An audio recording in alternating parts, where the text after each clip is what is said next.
Hi, everybody. Nick Blazer here with another interview with your backgammon community. This time I've got Arda Fındıkoğlu. I think I did. Yeah? Yeah? Okay? Okay? With Istanbul accent. Perfect. Perfect. I've been there so many times, I just picked it up naturally. But he is the tournament director of backgammon tournaments in the US right now. He does all these really big international events with added money. I've got the next couple coming up in spring, but that's just taking us through April. And then we have the rest of the year to go too with all of his tournaments. People, I mean, a lot of the players in the U.S. and everywhere traveling out have met you, I'm sure. But this is a guy making backgammon great again in the world, right? So welcome, Arda. Just such a beautiful introduction. Thank you, Nick. Thanks for inviting me. Yeah, man, it's great to have you on. I think it's always excellent to go to your tournaments. They're so well run. I'm like super impressed by it. So I mean, I hope I guess what would you say is like super special about one of your tournaments? What do you try to do to make it different than other tournaments around? Well, I should start with how I started in backgammon community myself.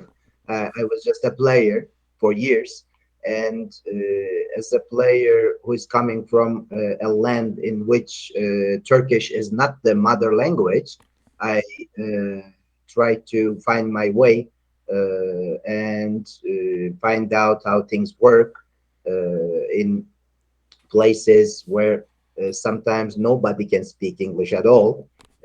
And I created my own understanding, like when I organize something myself, whoever comes, doesn't matter where from, should feel home. Hmm. That was the main understanding, my major uh, expectation to achieve that whoever comes to an event of mine should feel like this is not his first time there. We are friends for years. He is totally safe, totally comfortable. And of course, we cannot have this aim achieved like 100% at the beginning of the event, but at the end, I try to get the feedbacks, and year by year, I think I improved this. And today, I can easily say that we are reaching very high guest satisfaction, mainly for this meaning, by this meaning. And when you achieve this, rest comes easy. Yeah, that's amazing. I love hearing you put that into words as like your explicit goal because I've experienced that at it. You know, that you're a tournament director that tries to make it very easy to be there and you always, I don't know, like everyone seems very comfortable at an art of tournament, like they know what's going on. So there's some feedback for your surveys as well. Thank you, thank you. Well, I know. I'm getting so many, so beautiful, good feedbacks from people after almost each event we organize. But I try not to forget this main aim we have, and doesn't matter where we organize. Yes, we should be the first ones you see when you reach the location. So I try to welcome you at the entrance of the hotel or the venue. And I try to be in direct communication with you. With my guests. When they come, I try not to leave it to someone else to explain how it works there, this, that. And I should tell you that we are making some mistakes from time to time. But when they know that we are doing our best, no matter how big the mistake was, they are telling me, Arda, don't worry, we know you will make it okay. We know you are doing your best for us, and that makes me more motivated to finish everything with almost zero mistakes. Well, I try my best. I never said I'm the best, this, that, but I have to say I try my best, and I will keep on trying my best. Absolutely, absolutely. I've noticed those little touches too. You're always at the door when everyone shows up, the first people that show up, and you're at the door while everyone's leaving at 4 in the morning the next day too, right after the tournament. It's amazing stuff. Yeah. Because that would be the thing. If you visit my homeland in Turkey one day, I would be the first one to welcome you at the airport, and I would bring you to airport myself. So, okay, I cannot bring all players to airport myself, but at least I want to be the last person to say goodbye to them. Again, this is connected to the same fact I mentioned at the beginning.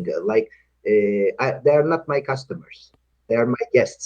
And I should say I'm 42 years old today, and I went into this community when I was, I think, 17, Wow.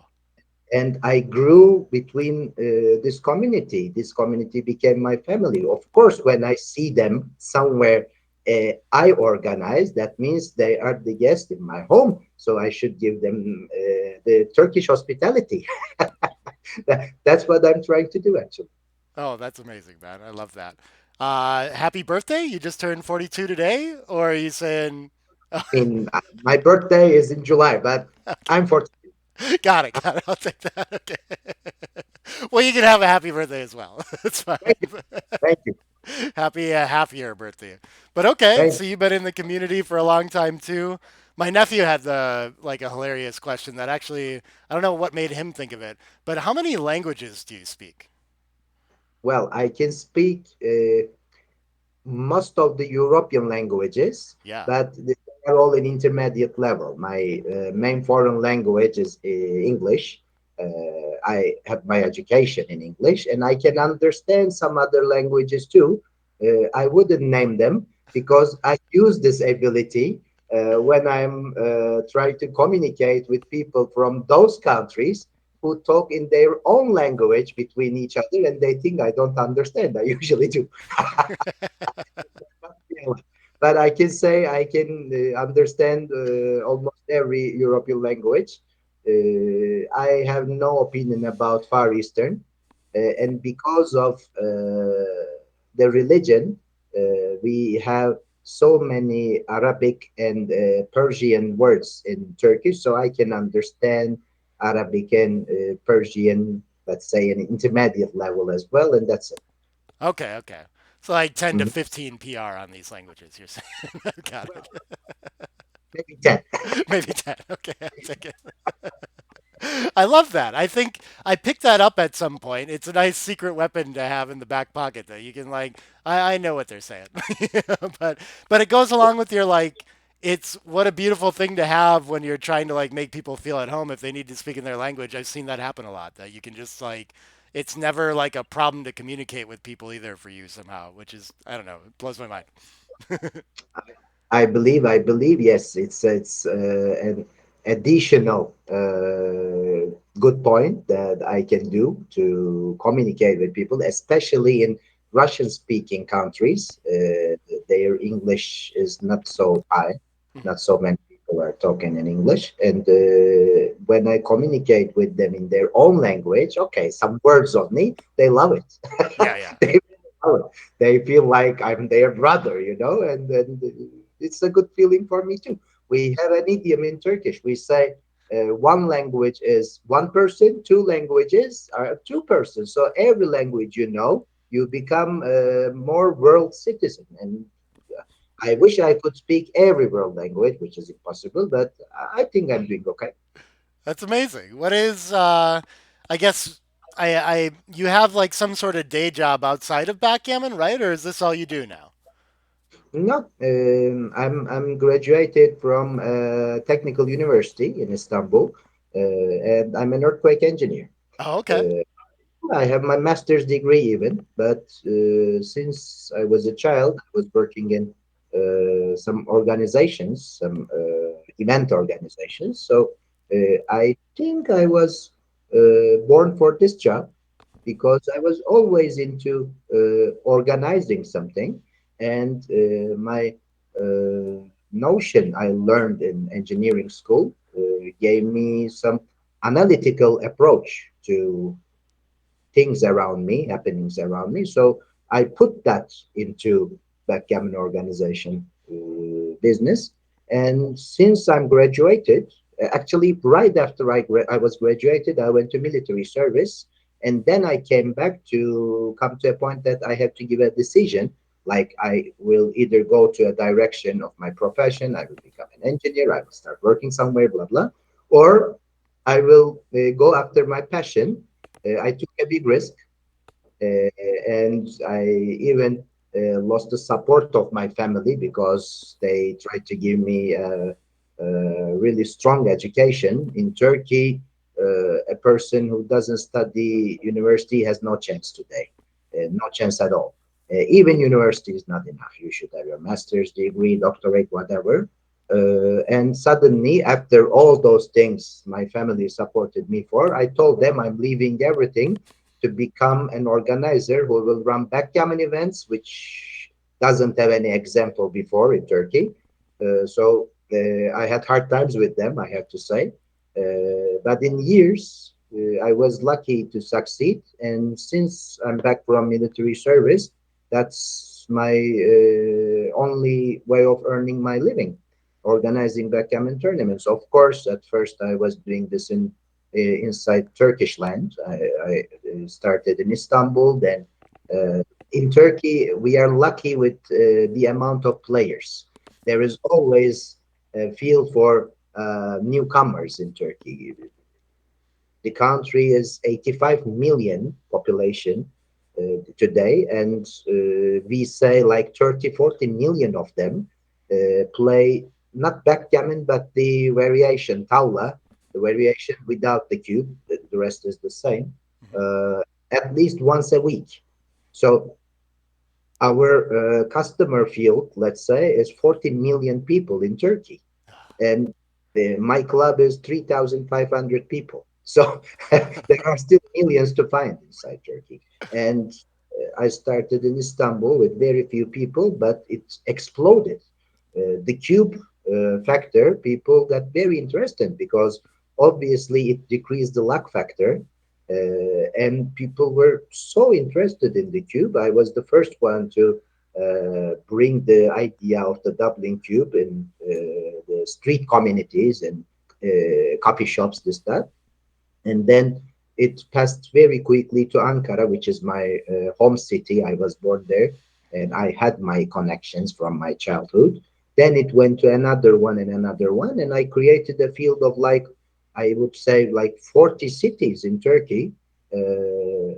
I got connected with different individuals who are interested in the modern variation of the game. Actually, we name backgammon in Turkey as modern tavla, like the modern variation of our tavla. Oh, Uh, cool. Okay. I like that. that's how you name it. When you say backgammon in the street, actually, I named it with a couple of others those times. When you say backgammon in the street, people would say, "What is backgammon?" But if you say modern tavla, they know it now. Mm. In It grew to such a point. And for years, I organized in Turkey. At the same time, anytime I found some extra money, I booked a flight to a tournament. I visited so many international events because I wanted to make my observations. And I have my idols by means of organizers and directors. I wouldn't name them. That would be not fair to others today, but I really have my idols. I have people who I taken as an example. I can name one as Fontana, the legendary organizer of World Championship. Uh, I think I had to eat so many more breads to reach his level. He Mm. was may he rest in peace. He passed away. So I tried to observe as many events as possible by different organizers and take the good parts and brainstorm about the weak parts. And I created a mix at the end. And in Turkey, it worked very well. Then, because I was traveling to many international events, I created I call them my family from all around the world, and I invited them to Istanbul in the year 2010 for my very first international event in Istanbul, and some of them came just not to leave me alone. That was very valuable for me because in Turkey it's forbidden by law to give any money prize. Mm. And traveling to a tournament from abroad uh, without any money prize is not feasible. You can do it for touristical purposes, but when it comes to feasibility, you should prefer something that you can earn some value at the end.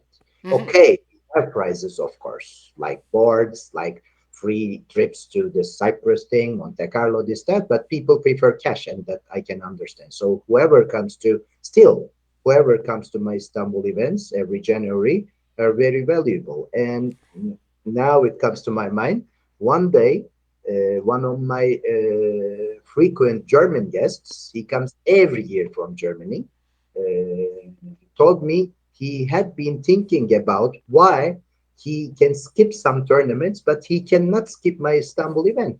And he was trying to find out why, and he never won. I think it's so funny. And I asked him why. Tell me. He said, "We are having fun here. That's Mm. very this is a game after all. Of course, you know how serious I do my job. But after all, we shall never forget that this is a game and these people should have fun in a family environment. That's what I'm trying to achieve. And that was a beautiful expression for me. I love the way he put it. So I'm using it always. I try to sell people their fun around the game they love. And after Istanbul, I organized a couple of more international events inside Turkey, in Antalya, in Cappadocia once. And then my partner today, who I owe lots of my thanks, that's Merit, they contacted me and they told me they are willing to organize something big, and they have been keeping an eye on my work, and they asked me if we can manage this. I said, I believe we can. And they really gave me everything that I need because they came to me and their aim was reaching to the top. I was able to demand more and more from them because if you want to be the best, you have to invest for it. We are not the only ones in the area. There are other organizers. There are so many good tournaments I have to accept.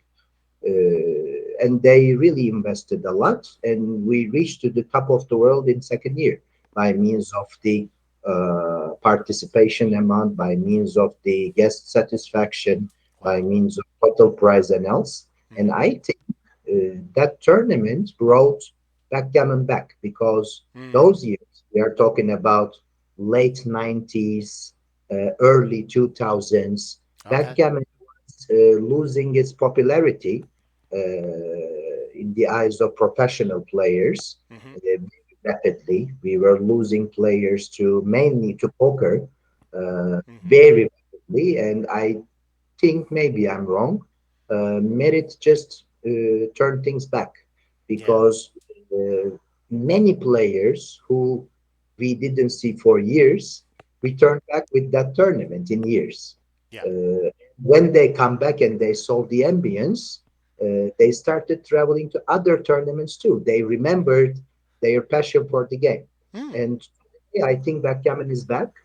And it's not only Merit. There are, I would easily count like 10 other good tournaments in which I'm not involved Yeah. by different organizers. And altogether, no matter we don't have a web, some of us are in direct contact, some of us maybe they don't like each other so much, I would say. But still, we have our intentional or unintentional favor to them, and vice versa. Every single tournament, every single event, backgammon related event, which is organized by anyone, is a help to the community, is a support to another organizer. And when you start seeing it like this, I think should we can succeed only when we come together, Hmm. and it doesn't have to be with a written agreement. Yeah. And as long as we can at least respect other organizers and their work, that's the minimum, and that's enough. And here we are in 2023. I will be involved in nine different international events.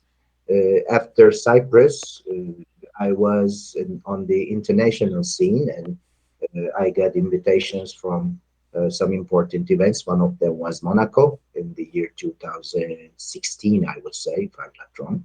Hmm. Uh, and when you work in the World Championship, of course, everybody hears about you, and I think I did it okay.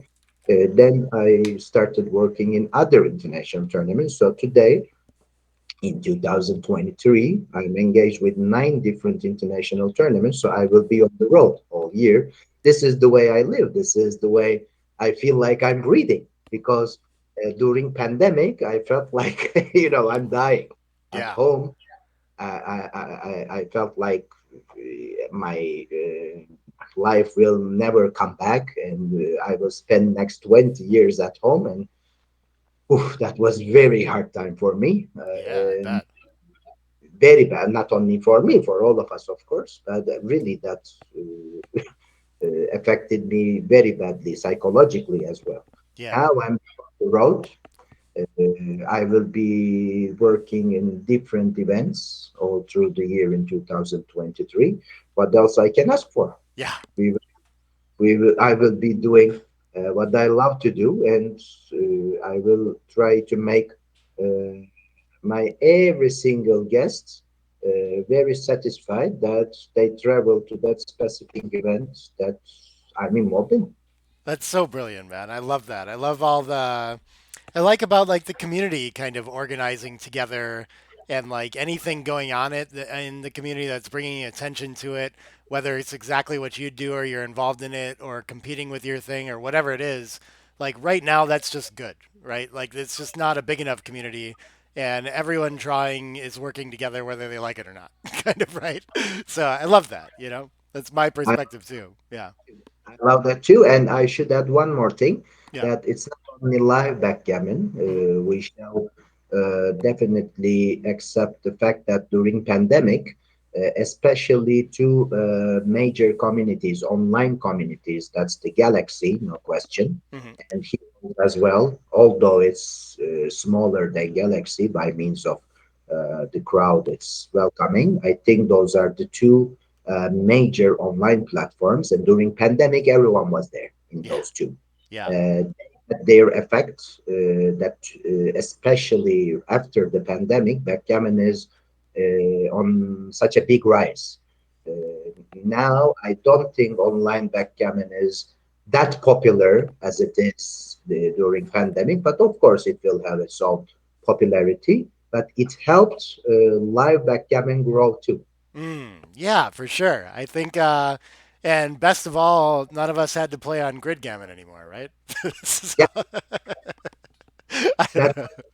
my home those times. I love playing in grid gammon, but I think mainly the lack of the clock is the reason Yeah, people are moving to Galaxy and Heroes as well, and of course promotions as well. yeah, I mean, Galaxy, you can see a post from Galaxy can be Mark Olsen or any other Galaxy related individual every single day in social media.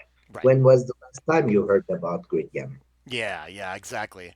They're doing something that no one in the community did before, I think, too, which is like I don't know if you call it marketing or whatever, but I mean they've got some message and brand and like a consistency to it that was really much needed, and a lot of people aligned around that very quickly. So I think that was a huge step. Yeah. I agree. And they made it, especially Galaxy, they made it very user friendly. Hmm. One who never experienced any online platform before can easily connect and start playing in Galaxy. Yeah. Heroes a bit more complicated, many features, Hmm. uh, but when you learn about it, it's easy too. And I cannot name any third platform at the moment. And I can see that many people hearing about Galaxy or Heroes online, and those are free to have an account. They just create an account, and they meet people there, and then they hear about our global tournaments, and they contact us. This that and, the community grows. Yeah. starts online because live clubs, live players, I see same faces last 20 years. But people online, there are millions there. Uh, and it's not easy to attract them to a live event without they meet anyone, they experience anything because it's costly. This is Mhm. understandable. But when they meet people in those platforms and they become friends and they have some conversations about what can be the live places to play. WBGF has a big effect on it because they have a global chain. Like if you check WBGF site, you can find out about world clubs easily. So you can pick one around your region. USBGF is doing a great job. I'm a freelancer. I'm not connected to any special party, but I'm a part of WBGF. At the same time, I'm working with WBF and others as well. Yeah, I think altogether we are bringing it higher and higher every year. And 2023 will be full of good backgammon events, I can tell you. With some of them, I'm involved, and some of them if I can find time, I will definitely go and play. Awesome. That's so exciting, man. That's it never occurred to me how hard the pandemic would have been for Arda specifically. I should have thought of that. I apologize. But I'm curious if you had to if you thought at all during that about like needing to pivot somehow or get involved in something else, or did you were you always just like I'm gonna wait till the live stuff comes back and then I'm gonna be on it and get those tournaments back? When pandemic started, my first thought was it would last a couple of months. I would never expect it to last 2 years.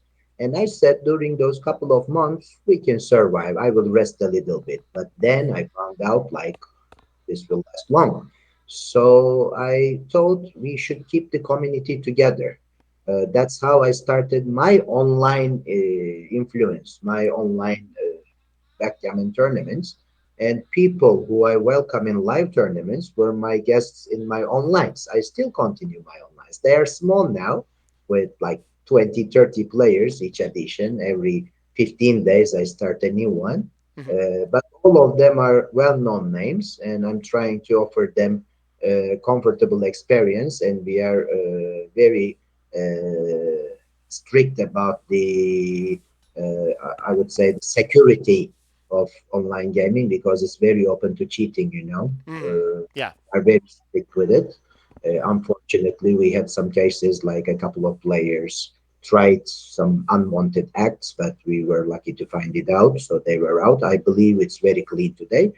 So during the pandemic, I continued with my onlines, Yeah. but although the aim of keeping the community together work well, it can never be like a live gathering. Hmm. It has its special, I would say, the feeling, the special uh, understanding of what's going on there because you touch your opponent. Hmm. When you talk with him, you see his mimics, you see his facial expressions. He becomes angry at you. He becomes friends with you. You know these things you cannot find online. Even if you have a camera, I don't think online can never replace live. And yes, it was very hard for some time because at that point I thought live events will never come back. But then there were some brave organizers like I would say Patty Rubin, may she rest in peace, the former producer of World Championship. She said, "We are running this," and we went to Monte Carlo. That was the summer of 2021, when the pandemic was still there. But in a way, we did it. Then Cyprus, 2021, we did it. We had some corona positive cases actually, but we were able to isolate them and they were very cooperative with us. So that didn't turn into a big mess. I remember Lynn Early, New York, I think 2022, January. Am I right? Yeah. Metropolitan event. I was there, and New York was an epicenter those days. That was dangerous, but I thought I should be there because, you know, it's very brave behavior during those times to try this.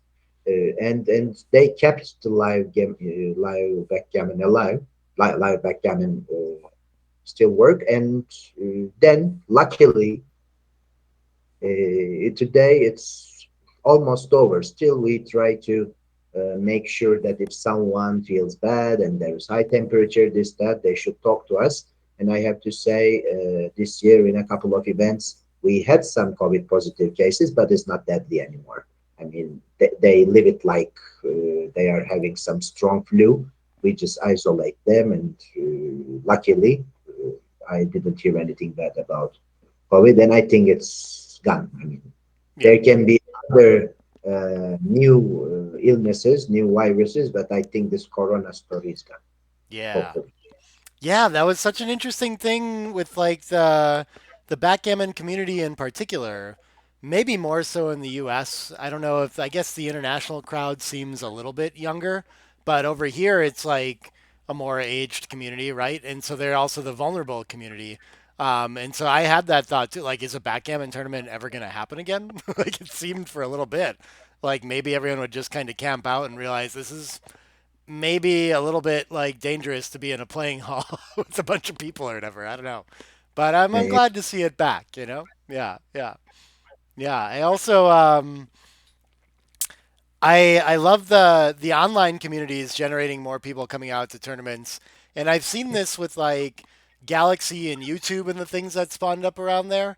Like just this year, I've started to meet people at every tournament that are like excitedly watching the UBC finals online and other commentary and things like that. And there's like a a community that's available like to watch online now where people have a reason to get out to tournaments that way too. There's like something to go join up with. Where before the pandemic, I never really felt like that was that strong either, you know? Like you might hear word of mouth within the backgammon community that there's all these great tournaments going on internationally. But we weren't getting out to like brand new people. And all of a sudden, like brand new people are showing up here and there, which is really cool and really exciting for the game too, I think. I agree. I absolutely agree. And yeah, I should give a big credit to UBC as well, because with UBC project, Mark Olsen, that's his format, right? Yes, Uh, yes. he did something very smart. I think that was something backgammon world was missing.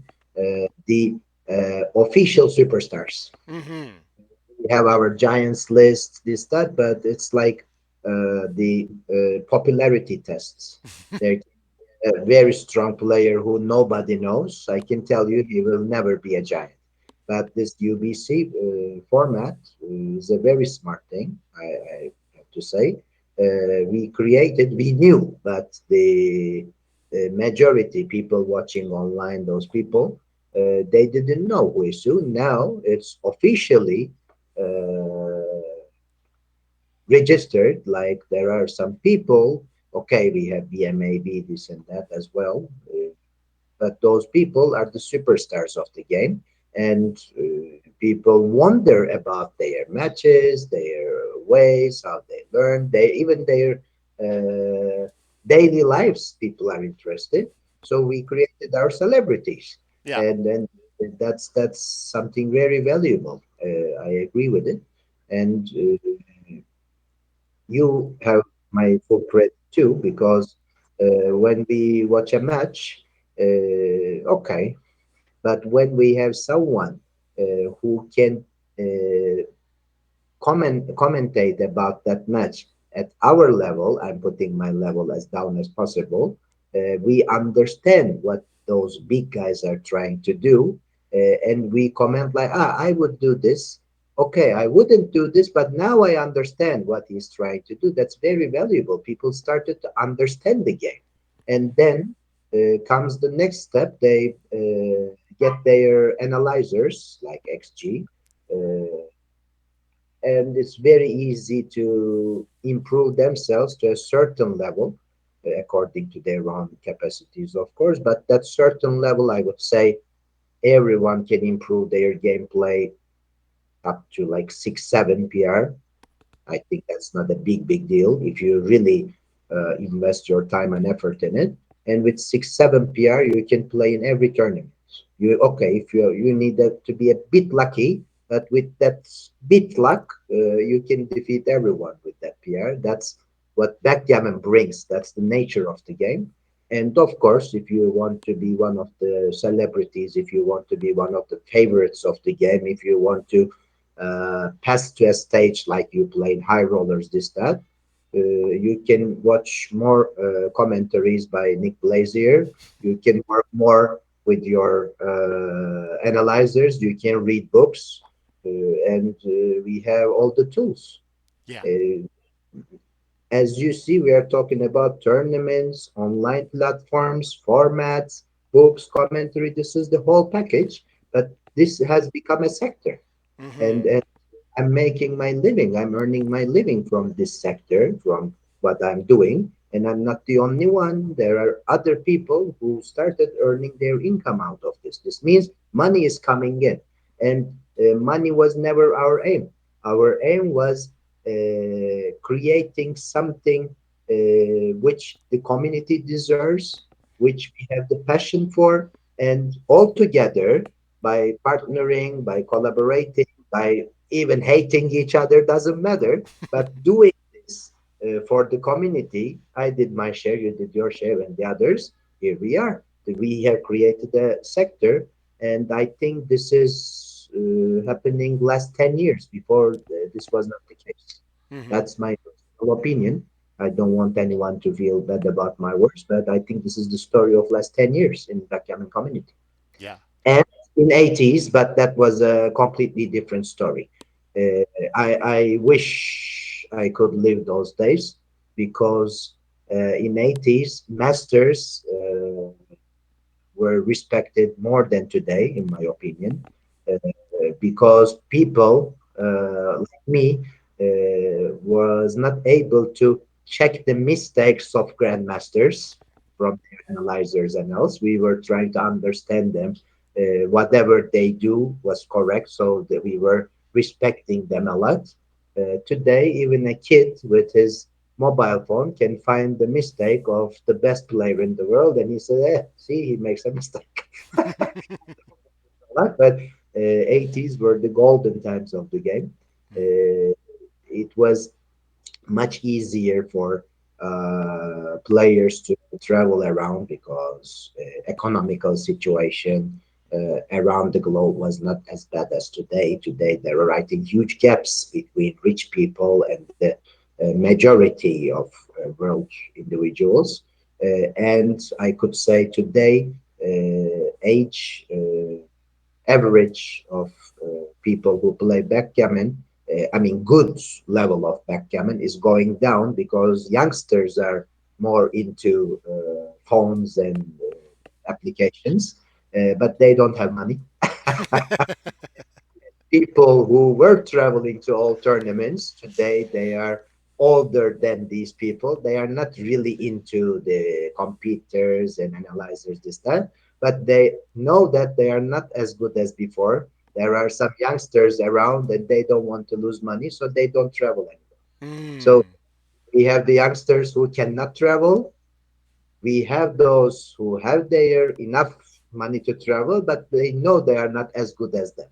Yeah. But still, this was our main problem 10 years ago. Still, by giving the good service in good destinations with reasonable rates, with some added to make events feasible to travel, and some other factors, I think we are winning against this downside of the whole picture.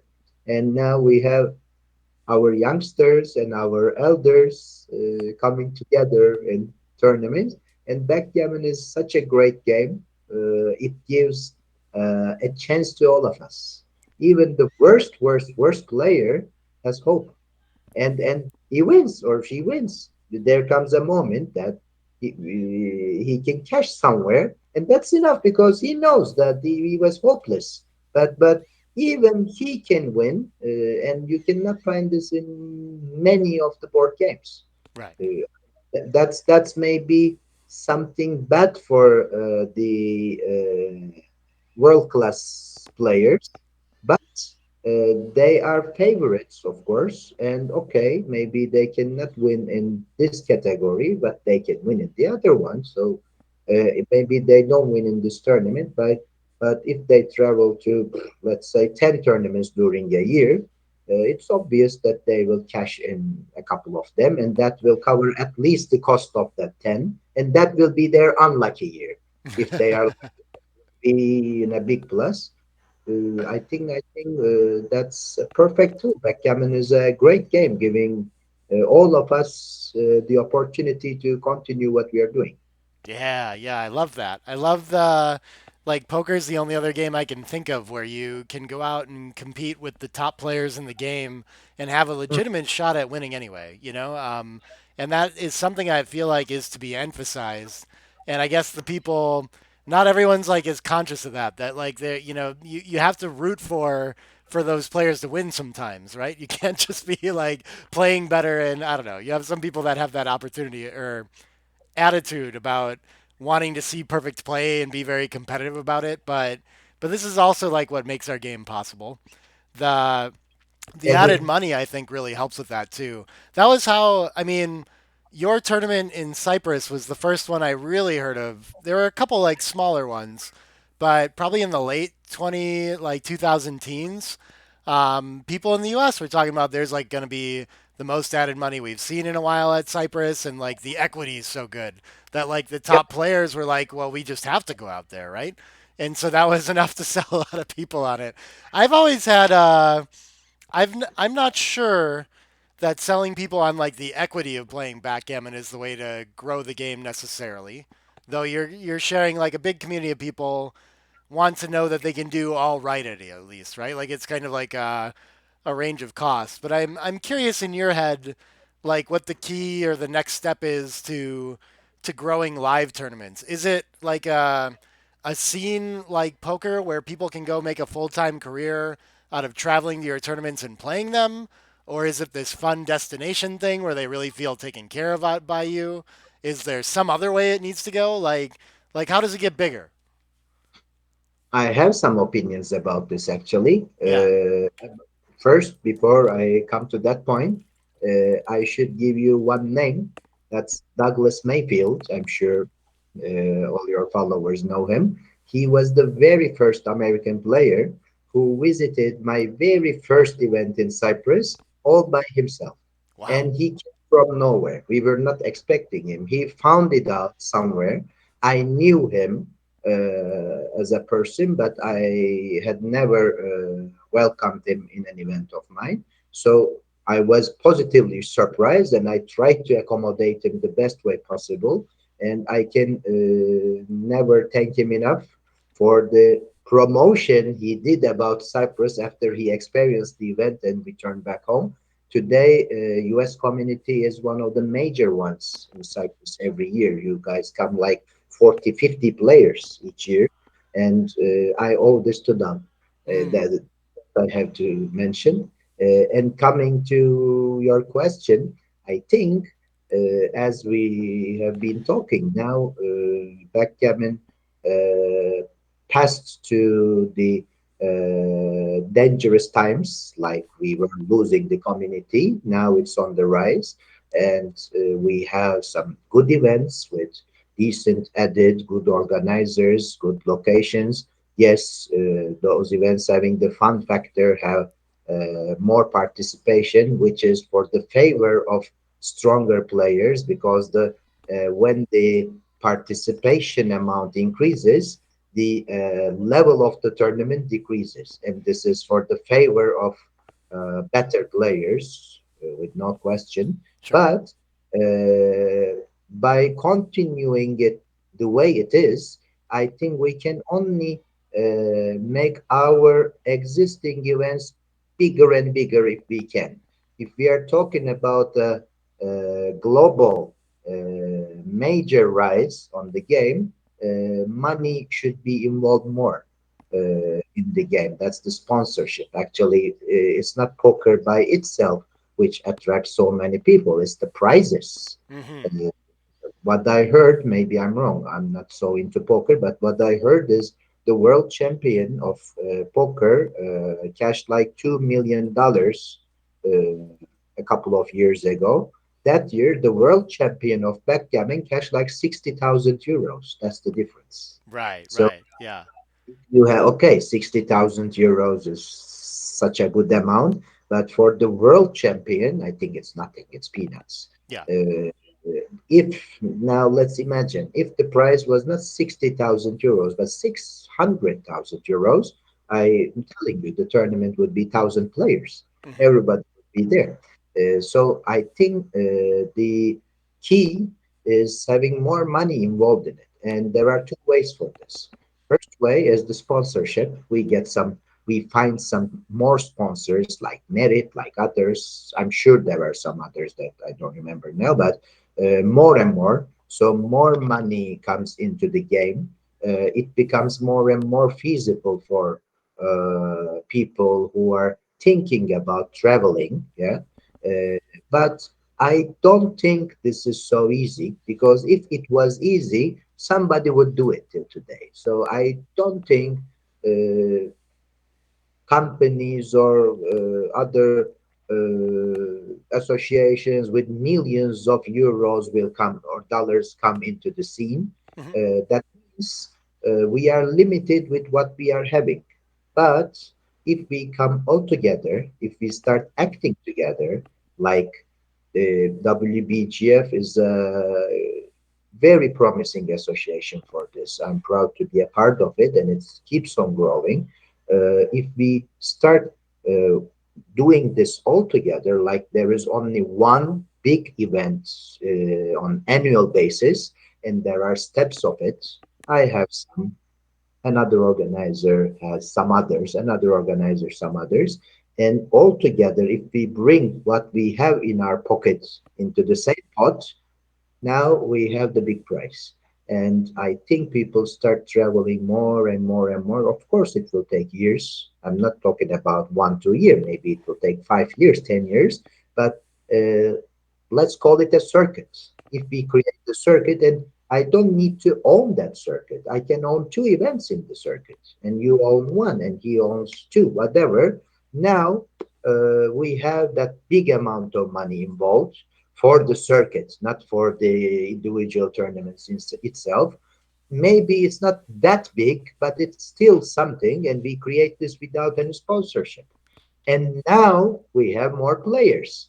And now maybe sponsors are more interested because we are not taking into consideration 200, but maybe 1,000 players field from all around the world. I think that's the only way we can reach to our goal of creating something bigger. If it, by the way, today we have it partially, not globally, but some organizers are very close with each other, and some are collaborating. I'm collaborating with some, but we don't have it on a global basis. If we don't have it, there will be good events every year. Some people will travel to them, some people won't. I don't think the price pool will increase in a drastic level, but maybe some more 10,000s will be involved. But that's it. I don't think it will reach to a different era. Yeah, but if what I always dreamed of comes true, then maybe we can have a chance. And it can be the snowball effect. Like if we can manage this, we have more money involved in the game. Means more players are coming in. Means the possibility of having a possible sponsor interested in investing in backgammon increases too. So I'm going actually from the other direction. I'm not finding the sponsor at the beginning, but at the end. Yes, yes, yes. I completely agree with that. I feel like I've talked to so many people in the community that have this like similar perspective as well. super inspiring conversation with Bernard Meyer of WBGF that was similar, thinking about like how to bring sponsorship in, all the different titles that there are right now with champions, and like how do we organize that. This circuit Mm, idea has been very alive with me too, just as a way to try to figure out like how to make commentary a thing that I can do more of, right? Like people want more of it. I'm connected with a big community of people that really appreciate it, and it can be a vehicle to getting more people into backgammon.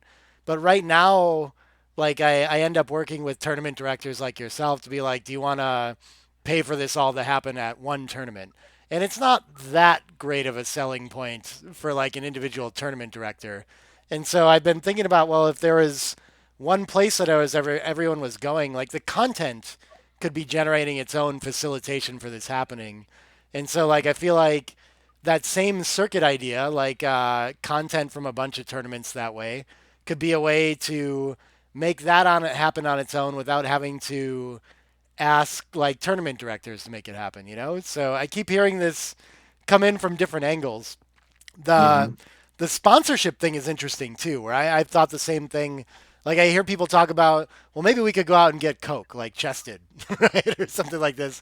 I don't know if we're that big yet, you know, but that doesn't mean we have to give up on the idea of like small sponsorship ideas, and maybe a whole bunch of those is what gets it started and shows that there's a vehicle for it, and that just grows on its own too.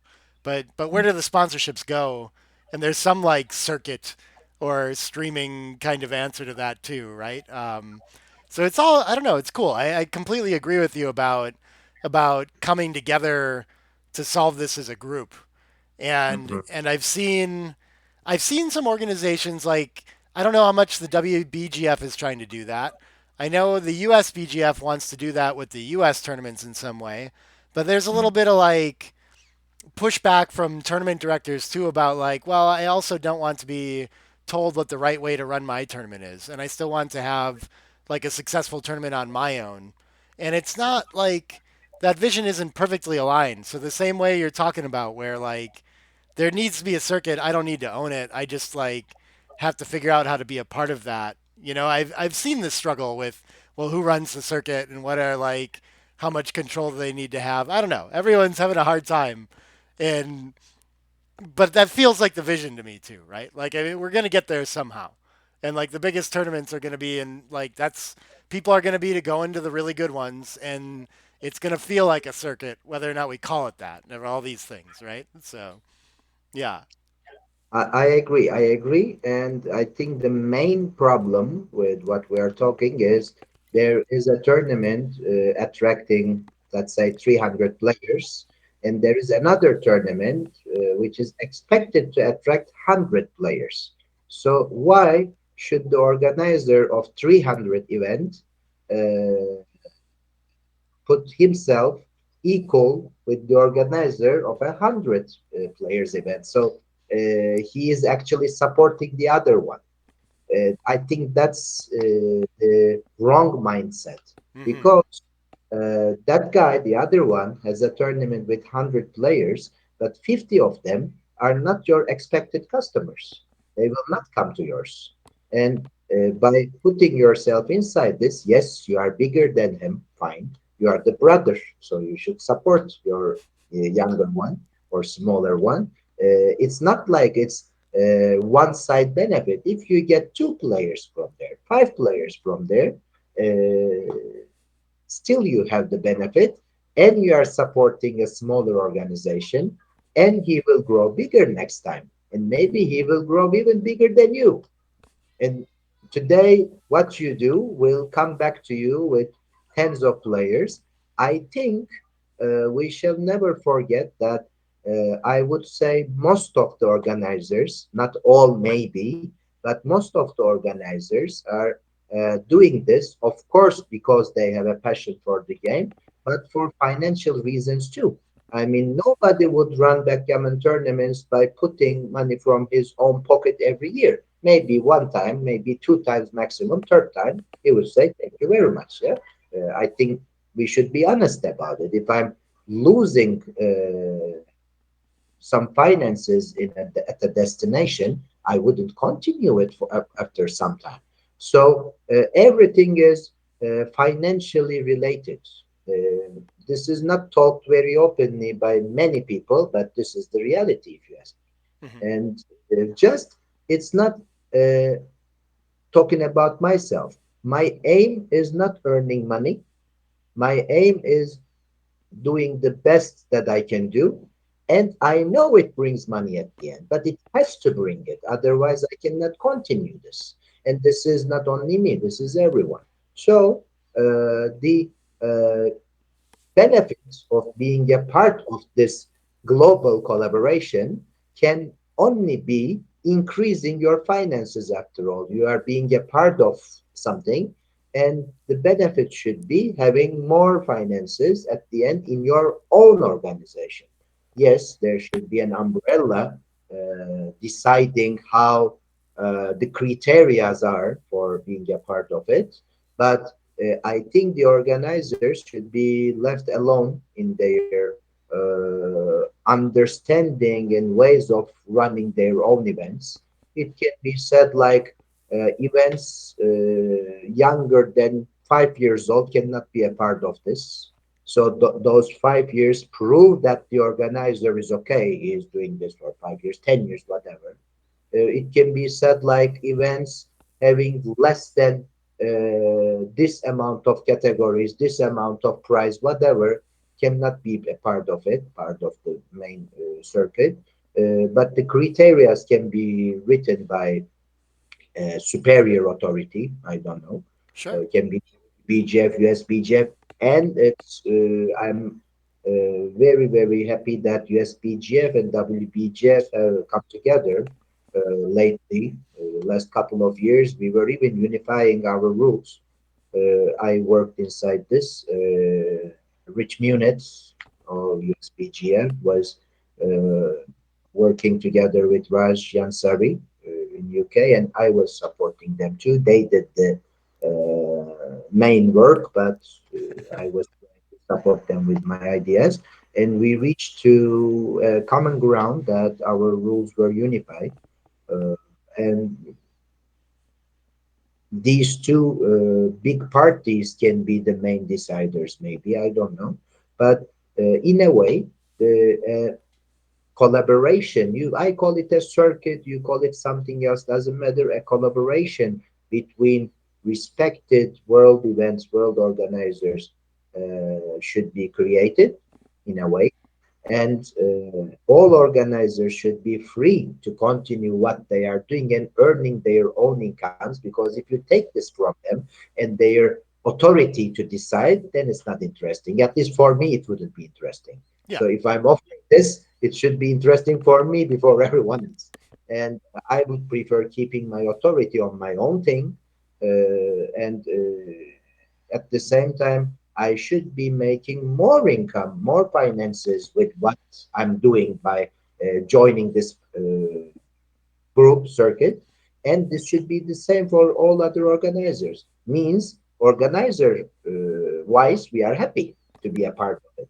And when we are happy to be a part of it, we bring money into this circuit. Maybe we cut a percentage from our total prices for the circuit price, whatever.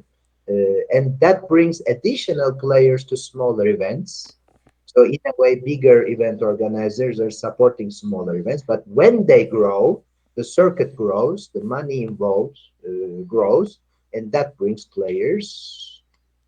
I think it's a nice logical chain. At least thinking about it is nice, and we can never know without trying. I'm increasing my personal influence in international tournaments. So I can offer this to the organizers I'm partnering with. I don't think in 23, but maybe in 24. I don't know. I think that if that can be achieved, maybe it can't, but if that can be achieved, I think that can be a big jump in backgammon sector. And if it works and a sponsor comes in with some additional contribution, then yeah, backgammon. Uh, I don't think it can ever reach to poker, but it can be much more crowded uh, table game community. in Yeah. a couple of years. That's my personal opinion. I mean, Yeah. Yeah. That maybe a point, but that's how I think. no, I love it really resonates. That's where my head goes with it too. Gets me all like motivated about trying to be part of that too, you know. But I think that can happen too, and I don't think we're far off of it. And I think we have a pretty clear start in the circuit with Gibraltar, Lutraki, and Montenegro, right? Yeah. We'll segue into your tournaments coming up here. Actually, we have an Istanbul, as I told you in January. Yeah, That would be my starting point, but it doesn't have any added or money prize. It just has a guaranteed prize pool, yeah, which I'm not paying cash, but it is cash after all because it gives free trips to World Championship, Cyprus, this, that, and you can sell the voucher back to us. So, in a way, it has a guaranteed prize pool of 10,000 beautiful. euros, which is okay for an event in Istanbul. Yeah, Then I leave my homeland and start traveling. My first stop will be Gibraltar, as you say, which is an already well-known event organized by Steen Gromback for years, who is one of uh, my most favorite organizers still. Uh, I had to talk with him and ask him if he will continue Gibraltar, and he's too busy with his newly formed family and new babies, he told me. Hopefully, he will come to play. I hmm. miss him. So I accepted taking it over. Gibraltar is a brand for years, and I think this year it will be the sixth edition. Yeah. First five edition was done by Steam with a local association. It was So the I'm home part. of the first UBC contender tournament too, actually, and like one of the first commentary Correct. things I did there too. Yeah. Exactly. And so the party I'm collaborating with in Gibraltar is the one who was involved in first five editions. So they know what they are doing. And they were so kind to invite me. I think my job won't be so hard there because they have a standard. Just it will be done in a new hotel. The old one is gone. They are rebuilding the hotel from zero. They just demolished it. But we moved to the center. And we will be in the marina, at the marina area, in a yacht hotel called Sanborn. And that's the best place you can organize an event in Gibraltar. It's beautiful. It's a yacht. It's not. People ask me, can they be feel dizzy? But it's not moving at all. I mean, because the bay is closed, it cannot be wavy, and the sea is like 99% of the times it's how do you say, like a sheet. Yeah. Sure. Uh, so they shall not be concerned about the way we see. It's beautiful hotel, and the best is the moment you leave the hotel, you are right in the city center. Taverns, bars, restaurants. It's beautiful. It can be a bit costly for people traveling from eastern countries, Hmm. but it's very easy to reach there from western and northern countries. And I think that will be the main field coming from mainly Western Europe and Nordic countries in Gibraltar. Awesome. Then, Yeah, and yeah, Gibraltar too. I don't think I'll be traveling there, but I'm hoping to be involved in commentary still. We're talking about that. But the year that I did the UBC contender, I'm sad about the that hotel being torn down. It was not like super convenient to city center. It was kind of out of the way over on a weird coast. But people ask like that was like the gold standard of commentary at the time for me. That yeah, hotel was hosting like gaming events, like chess championships, and they had their own room with like their own like camera equipment. They were running like professional ads for the hotel. They had staff there that was like doing cutscenes between on OBS and all these things, and it like came out so great. They had a green screen for us and everything, right? So I've never been involved in something where the hotel like since then where the hotel had staff on to do that. So I miss it. But I mean, it sounds like an amazing venue, and that'd be a lot more fun to go visit. You know? Yeah. Well, yes, I was not there in the year they held UBC, but I visited there twice. And yes, their streaming abilities probably was the best of those times. I Hmm. agree. We will have our own equipment. We will have our own stuff there for that purpose. But I don't know if we can catch that standard that year. I will see. And hopefully, you will be involved. I will do my best for that. And Thank you. then, yeah, uh, very sincere. I would love to have you in all of my events. Very sincerely. It's all about the budget. Otherwise, I would prefer you traveling with me, Nick. The way you do your job is, for me, the best. Uh, I'm saying very sincere. Anyways, after Gibraltar, my next step will be Lutraki. That's the Ionian Sea coast of Greece, very close to Athens. Uh, in Greece, there is a huge backgammon community, and they are playing. We say our game tavla in Greece is tavli, only one letter difference. Since the first day we start playing the game in Anatolia, so they are playing the game for 1,000 years, maybe 2,000 years there. But that's their specific game. Backgammon is being played there for years as well, much longer than it is in Turkish lands, because in Turkey I started it in late 90s. I'm sure they're playing it uh, since long before, and they have their backgammon community. They have a strong backgammon community, but they didn't have a, let's say, uh, global world class, highly rated event there. They had international events. I participated as a player, but they were mainly focused to Balkan region. Now, with a club there and its organizer getting support from their federation as well, he is willing to organize something really world class, and his aim is taking a position in the annual calendar as a major event of the year. So he was able to find a decent sports sponsorship, so it will have its edit.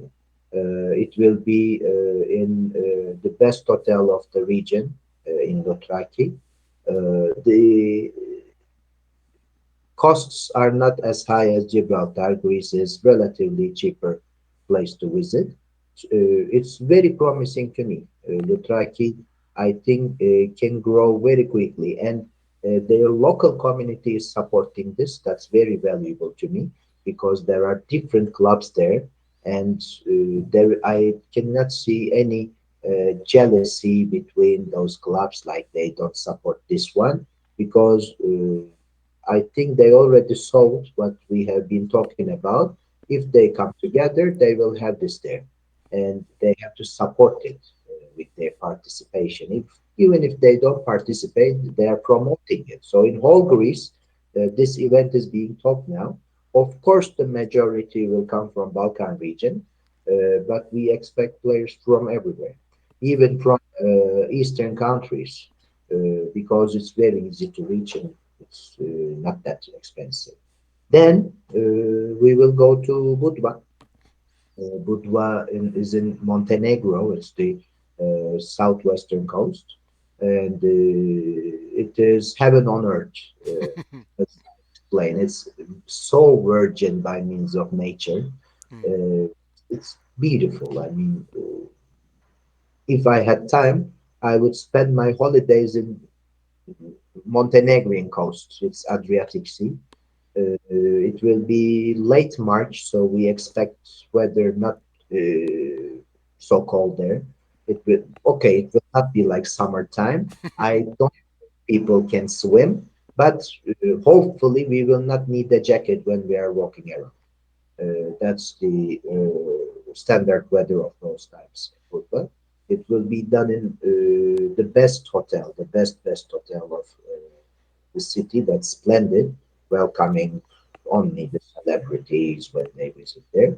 And the casino of Splendid is by merit, so it's a merit brand tournament. Merit means quality.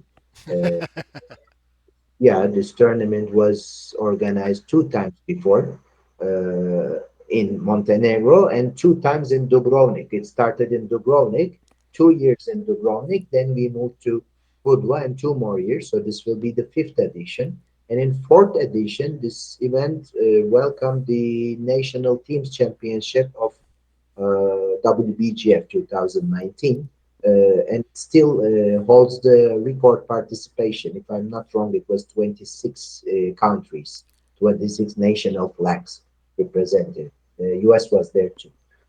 I was there. Yeah, I remember.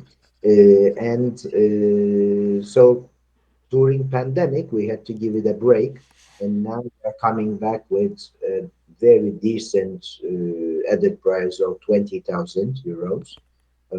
It attracts, I think, lots of players, and the field will be very strong, I have to say, because in Montenegro, officially, there is one registered player, only one. He travels to nearby tournaments, so I believe he will be there. But there is no local community in Montenegro, so Mm. those who travel will be coming from abroad. And if you are traveling to a tournament from abroad, this means you have something. Otherwise, you wouldn't be there. It will be a strong event. It will be a very strong field, but I can easily recommend. And the prices of that tournament is probably the cheapest compared to other two. Very cheap place and high quality service. The hotel is really good. Then we will have a short break. It will be late March, April. I don't have any work these days. I didn't take anything. In May, we are talking for Dubai. We held an event with Mind Skills, Patrick Jebeli, my Lebanese brother. We partnered with him in 2021, I would say, for a very first edition of an event there, and it attracted like 100 players, but it was good. We held the awarding ceremony on Sahara Desert. That was such an experience for me. It was nice. So he wants to repeat the event in May. We are talking, but it's not definite yet, so I cannot give any details about it. But I have strong hopes that we will be back in Dubai. Then will come June. We are going to French Riviera. There is a beautiful town of Beaulieu-sur-Mer. My French pronunciation is the worst. So Oh, uh, that sounded great to me. I couldn't tell at all. I tried this a lot. I tried this like 100 times every day, so I can talk with their accent because if I don't, then they take it like you are coming to our city, but you cannot mention the name of the city in our accent. Gourmet. And it is very close to Nice. We should fly to Nice airport. That event is already confirmed. It is by Monte Carlo Backgammon Association.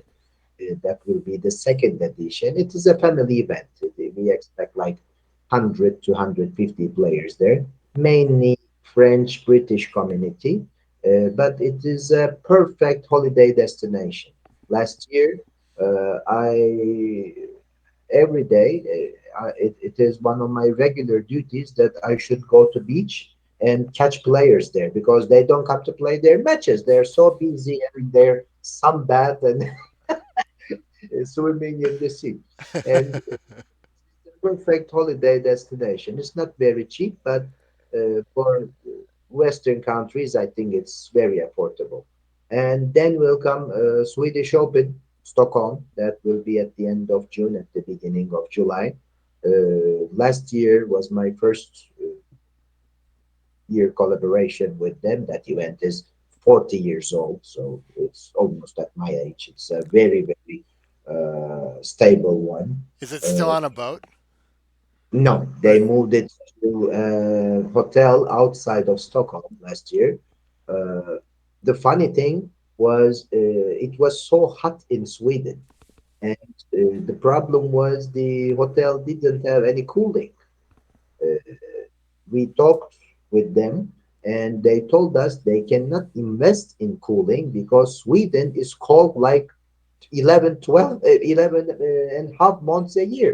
It is week, and we called that week. That was hot.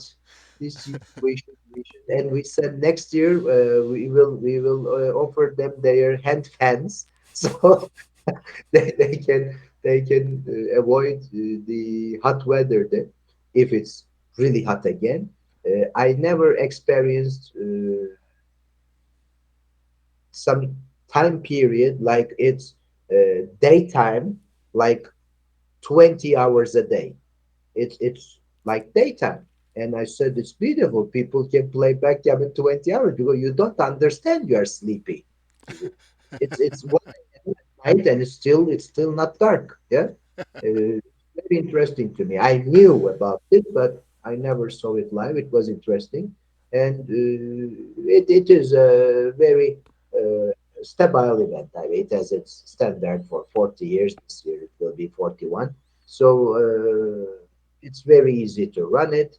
The Swedish community is one of my most favorites. I mean, uh, they know how things work. That you can never have a problem in Sweden, and it is very, at least once for each backgammon player. I would recommend that tournament at least once they have to visit. It's one of the major events of backgammon calendar for years, and I mm, really feel honored that I'm invited to them, to that event. Then there will be the World Championship. Uh, we are on negotiation process with Galaxy, but I believe we will be working together. If I'm not working there, I will come as a player. I know I can never be a world champion, but at least I can smell the ambience, yeah, uh, being there. But I think we will be working. So the world championship will be there by Galaxy in Fairmont Hotel, Monte Carlo. It has its gold standard. It's the most prestigious event of the world for sure. And of course, being the head director there is a big honor for me. I believe it will be there. Then for September, I'm talking about some projects with some new destinations, but better I keep them to myself because they're really not fixed at all. Then hopefully we will have. I forgot a very important one. August, Skopje. ah, Not yeah, yeah. That's actually maybe the most important for me. I don't want anyone to take this wrong. It's the most important for me because during that event, I will be hosting the 2023 edition of National Teams Championship of WBGF together with its individual categories. And I'm very, very, very optimistic. I already started working on it that we can reach 30 countries as a new world record. So when I resign or I leave this world, you guys will remember me and Skopje 2023 as the record year of national teams competition because it's really hard to bring 30 countries, national teams to a destination. Skopje is, I think, a big chance because it's in the middle of Europe.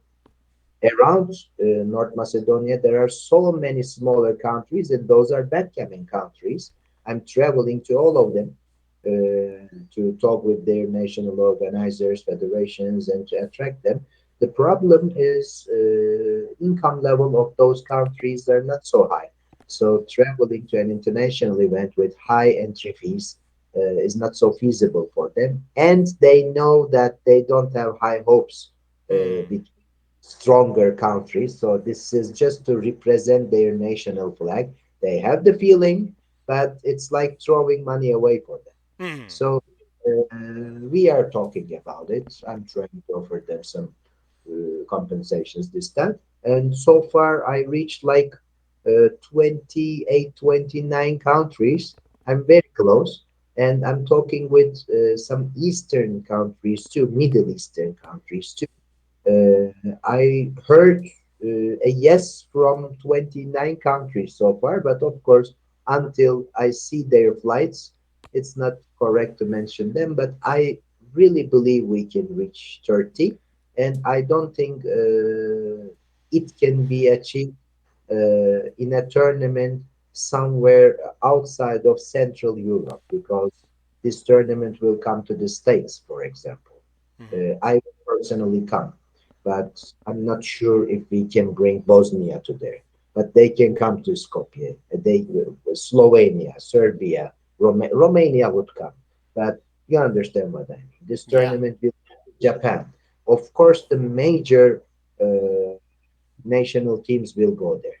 I will personally, but I don't think 30 countries can be reached outside of Europe, even in Western Europe, because of financial reasons. Is very Skopje is the place to do it. Or if we cannot reach 30, it's not the end of the world. At the end of August, in a very, very high class hotel. We will be having that championship. I'm very, very focused in it. I'm talking about Skopje almost every day with someone. That's late August, and September is empty. October is empty. For now, maybe I get another job, but for now it's empty. And November we will be back in Cyprus, hopefully. So that's my annual calendar for 2023. As you see, it seems I will not see my home until September, but very happy about it. I feel I'm still alive, you know. I'm living like this because staying at home is definitely not my thing. Definitely not. I don't mind staying at home, but I love traveling out to the tournaments too. So like even if it's a couple of months or something like that, like it's too much fun to like have the opportunity to do that right now too. It's so cool. I'll have to get all those on my calendar and see how many of them I can make it to as well. Um, we've talked Hopefully, about. Sorry, what? hopefully to all. Yes, yes, I hope so too. I really the Loot Rocky one. I mean, we've been talking a little bit about like remote involvement and things like that. I've never been to Greece, and I'd really like to go there. So maybe I'll have to get creative about getting out there somehow. We'll see about that one. Yeah. If you have never been to Greece, for backgammon purposes, that would be two birds with one stone. But uh, Greece is a place where you still can see the whole history of old Europe. The from the ancient times till modern times. It's a beautiful place, Yeah. beautiful, beautiful place. And Lutraki is at the same time a casino resort, and it's uh, turistical, and it doesn't have its high season. It's high season in Lutraki all year. I mean, you can just extend your trip for a couple of days. Athens is just half an hour away. Mm. And Athens is the center of history of the region. I can easily recommend to everyone, especially if you never visited Greece before. That's the place to go. Oh, beautiful. I got to get out to Montenegro for the year they were doing the World Team Championships, and it was a blast. I can't vouch for the rest of the casinos, but I know at that one they had a pretty decent poker room upstairs too that I went and visited a little bit. They had tournaments a couple nights of the week. They had like a decent like 5-5 PLO game or something like that too that played like reasonably big. So I mean, in case anyone's looking for that kind of action, you can get out there too. I can vouch for Montenegro that way. But all That those sound awesome. The Swedish Open was just great too. Fun country to visit. Uh, Man, what an exciting schedule for sure. will be in all of them. And the dates are fixed, so I expect to see you and my other good fellows. Uh, you wouldn't regret that. Well, this has been so much fun chatting with you. I see you as a backgammon celebrity too. We need you're the face that everyone sees at the international tournaments, and people should know what they're getting into. Right? This is the guy you're gonna go meet. He's gonna help you out. He's gonna make you have a good time. Right? So, thank you so much for sharing all this with me, Arda. This is a pleasure. Thank you. The pleasure is mine. I can talk for more hours, but I think I said, and we shall repeat this sometime. Absolutely. I'd be happy to have you on again. Thanks, everybody that watched this. Get out to Arda's tournaments, and we'll be back with more interviews every Friday. So, yeah, stay tuned. Bye, everybody. Bye bye. Thank you.